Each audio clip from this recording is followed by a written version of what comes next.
I'm very pleased to be here on My Magical Thing with Sophie Saint Thomas, journalist and author with particular interest in sexuality, glamour, subcultures, drugs, astrologer and witch. Sophie, it's lovely to have you here.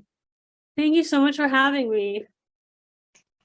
You're welcome, my friend. Thank you for taking the time to share with us your magical thing. So, at which point I must ask, Sophie, may we see your magical thing, please? You just want me to lift it up? I just be quiet. Lift it up and tell us the story, my friend. Tell the story? Yeah. My magical thing is this red liquid lipstick that I'm also wearing. If you want a close-up view. Fantastic. I know it's not what people mostly consider magical. I could have brought my ceremonial dagger or one of the depictions of the deities I have. Please forgive me. I have a cold. Not that you can get it from watching. It's not COVID, but I'm a little stuffed up.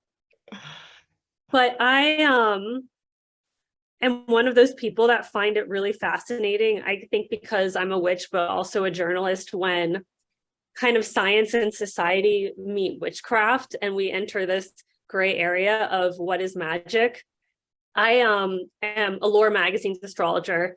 Allure is a magazine devoted to beauty. I am like such a Dionysus witch. I am just all for embracing all the sins. That's why I write about, sex and drugs, but also glamour as in beauty. I love my own beauty rituals. I love taking care of myself. I really think of my body as like an altar to Venus, pretty much. And self-promoting, my most recent book to come out is called Glamour Witch, which investigates the history of magic and makeup and glamour and all the interesting ways they overlap. Like, one of the things that I learned is that, for a while in like the 17th and 18th centuries in England, lipstick was really considered an actual like tool of witchcraft, in the same way we might look at like a gree bag or like, a candle spell or a deck of tarots today and be like, oh, that's the occult. Back then, it was like you were a witch or you were like a prostitute. And if you were using it as a witch, it was to lure husbands into marriage. And I was reading these old accounts of what they thought about it while I was researching Glamour Witch. And I suppose my initial thought is just like, that's outrageous. Lipstick isn't magic. But then I was like, what are you talking about? Lipstick is totally magic, And I love that I have these beauty tools that I can enact a glamour spell. If I want to look really powerful and stand out, I'll use red. And red, as I assume most people know in color magic, is associated with passion, with like that hot, fiery lust we have. If I got to have another magical thing, maybe I would show you this pink flower that my partner got me, and in comparison to red in color magic, pink is everything I describe it as like that sweet love, that cuddly, that snuggly, that nurturing, like very innocent, sweet love, So as perhaps you have a relationship that has tons of passion and like hot sex, but you really want more of that long-term energy and just sweetness infused, then I would recommend working with pink. Whereas if in a relationship that has begun to feel like a friendship and you want to reignite like the lust and the passion, I'd say, okay, work with fiery red. So I picked lipstick because I use it in my glamour rituals. I thought it would be a good opportunity to talk about the color red. And since I talked about being, walking the line between, which I believe you do as well, Julian, like the kind of the journalist and occultist line.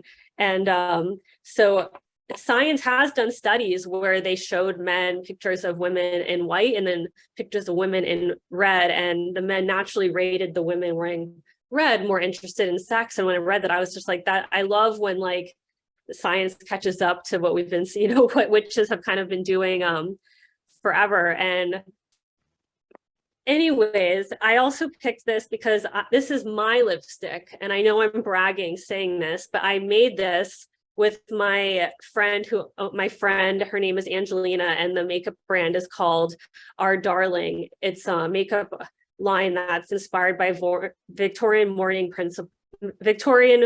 rituals. And I made this to go with my book Glamour Witch. And I always wanted my own lipstick. And so the fact that now I finally have one just is such a proof of manifestation for me.